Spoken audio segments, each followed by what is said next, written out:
Hey everyone! Welcome back to BugNoJutsu, where we blend coding, anime, and problem solving into one exciting place. In today's video, we're diving deep into an interesting LeetCode SQL plus Pandas problem called Invalid Tweets. We're not just going to solve it, we're going to break it down step by step. This video is perfect for anyone who wants to learn how to approach SQL and Pandas problems descriptively and logically. Here's the plan for today. First, we'll understand the problem clearly. Then we'll go through an example. Next, we'll walk through the SQL solution in words. Then solve it using Pandas. And finally, we'll wrap up with key takeaways and insights. So stay tuned till the end.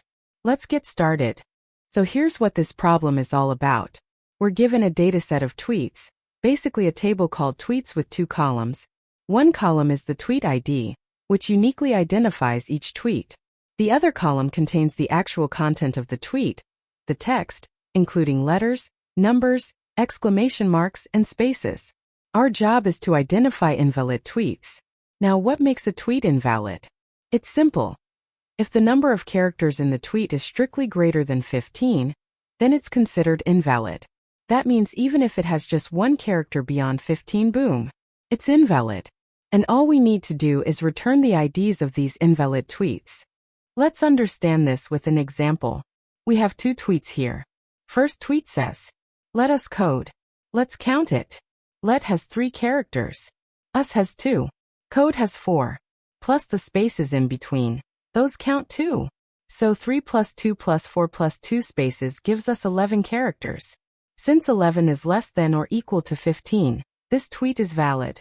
Now imagine the second tweet says, "More than 15 chars are here." This one is clearly longer. Just hearing it sounds lengthy. If we count, it has 33 characters.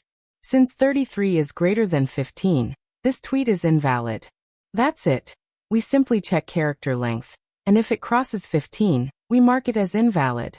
Now let's think about how we'd solve this using SQL. In SQL, we have functions that can count the number of characters in a string. Here's what we do. For every tweet in the table, we calculate the length of the tweet content. If the length exceeds 15, we filter out that tweet. Finally, we just return the tweet ID of these invalid tweets. That's it. There's no need for complex operations, joins, or anything advanced. All we're doing is measuring string length using length method, and SQL returns length in bytes. Filtering based on that length. Returning the IDs. In different databases, the function to measure length might have different names, but the logic always stays the same. Now let's switch to the Python world and solve this problem using Pandas. In Pandas, we usually work with data frames. Each tweet's content is stored as a string in a column. Here's what we do. We calculate the length of each tweet, using a function that counts the number of characters in the string. We filter out those rows where this length exceeds 15. Then we simply take the tweet IDs from these rows and return them. It's almost like working with an Excel sheet. You just apply a condition on the content column and filter based on that. Again, the process is the same as SQL. Count the characters. Filter out tweets with more than 15. Show their IDs. See? Same logic, just a different tool. Let's quickly summarize what we've learned today. First, we saw how this problem isn't really about SQL or Pandas at its core. It's about understanding the logic of filtering based on string length.